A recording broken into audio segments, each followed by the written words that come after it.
If you're going for the spring or fall 22 terms and you're a bachelor's student, this video is for you, because in this video I'm going to be telling you the exact list of universities who are waiving off the SAT requirement, and at the same time I'm also going to be telling you whether if you take the SAT or the ACT, will you have an edge in some of these universities? Okay, so that's what we're going to be discussing in this video. I hope you stick around till the end, because this information can actually change the amount of time that you spend on your applications. This can potentially save you months of your time that you would essentially spend working on preparing for the SAT or ACT, right? So without further ado, let's begin. Again, if you like the information in this video, please subscribe towards the end. Okay, so first off, we're going to go on to the website ymgrad.com, and the reason I'm doing that is because we have built an article for you with comprehensive information and proof of links of the official universities that yes, they're actually waiving off these tests. So if you go on to, oops, not the decisions, but the articles section, you won't see the blog over here yet. Then what's the point of making this video? Well, by the time I publish this video, the blog will be present on top right over here. It should be the newest one, right? But for now, this is the blog, and I'm going to be giving you the link exclusively for you guys in this video in the description box, because you are watching this before we have even published this for the whole public, you know? So this is the link. It's going to work for you, don't worry about it. Okay, universities waiving off the SAT and ACT for spring or fall 22. And without further ado, let's begin. Okay, now before we begin this, I want you to understand two terms. Okay, now these two terms, one of these is actually called, let me actually open this up, it's called test flexible. What that means is that this university does not care whether you submit the SAT or ACT score or not. Okay, so they really don't care about it. If you submit it, you won't get an edge.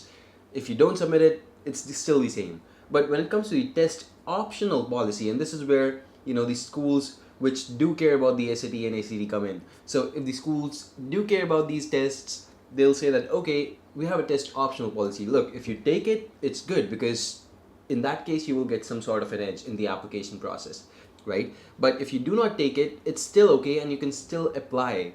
Okay, and in most cases we won't penalize you for it, and that's how the test optional policy goes, right? Once you understand these terms, now it's time that you take a look at the universities. And the whole reason is that okay, look at this. These are the topmost universities: California Institute of Technology, right? Brown University, there's Boston University, Columbia, Cornell, Dartmouth. These are top universities. Even the Ivy Leagues, as you can see, some of those are also included in this list. And for now we have a list of 25 universities over here, but we're going to be adding more and more as we find more of them. Okay, I'm not going to be naming all of these universities, but one important part that I want you to understand is, okay, look, that we will be updating this list as if you sign up, you'll get continuous updates.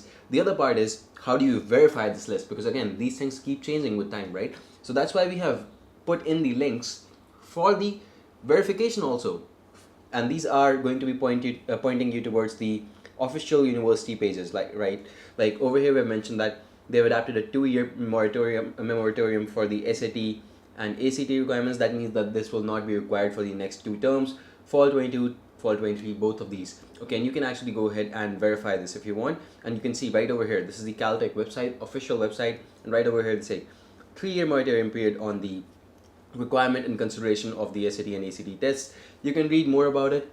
You can read whether they care about the test or not, if you should submit it, if you should not submit it, even when it's optional. But one thing is for certain, if you don't want to take these tests, this list is going to be very useful to you. Okay, you can basically just go ahead and apply.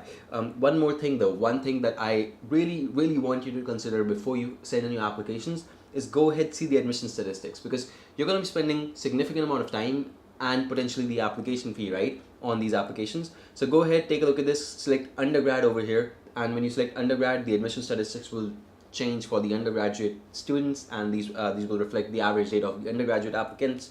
And you can basically see what is the application fee, what is the deadline. You can see things like what is the average GPA to get into this university, right? the average test scores, the ACT scores, SAT scores, which by the way you won't be submitting. So you can take a look at the tuition expenses, etc., etc. But the whole point is to understand, okay, what kind of people really do get in. Okay, and you can do this for all of these universities out here. If you want to do this for whatever university you find, Northeastern, you can do it, no problem. Northeastern, you take a look. You can even rate your chances if you're signed up. Okay, and it'll tell you what are your chances, how can you improve your profile. For instance, for now I have a very good profile on the website, so it's not recommending me anything. Anyway, so undergrad over here, you can take a look at the admits and rejects of the other people who got in, what kind of profiles did they have, etc., etc. We're going to be optimizing this page also, by the way. This is going to have a lot more filtering options coming up in the next 1 week only. So the whole goal is that you go ahead and do your research, and for doing your research we have already provided you with all the information that you need, but this is paramount. Go ahead, use this list, and let me know what you think when you go forward with your applications. If you need any help, of course we're always here to help. We can help you in the applications as well, but hold on, if you're not sure about taking the test, whether you should take it or not, I recommend using these learn more links. Go ahead, take a look at the websites of the official universities, look at what they have to say.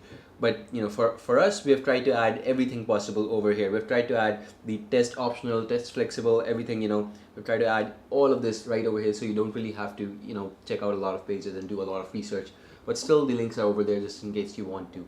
Okay, again, if you like the information, please consider subscribing to this channel. There's a lot of information that is also over here on our Instagram page that you can take a look at. You can also personally connect with me if you'd like to. I'd be very happy to do that. And yeah, thank you so much for watching this video. I hope to see you in the next one. Goodbye and take care for now.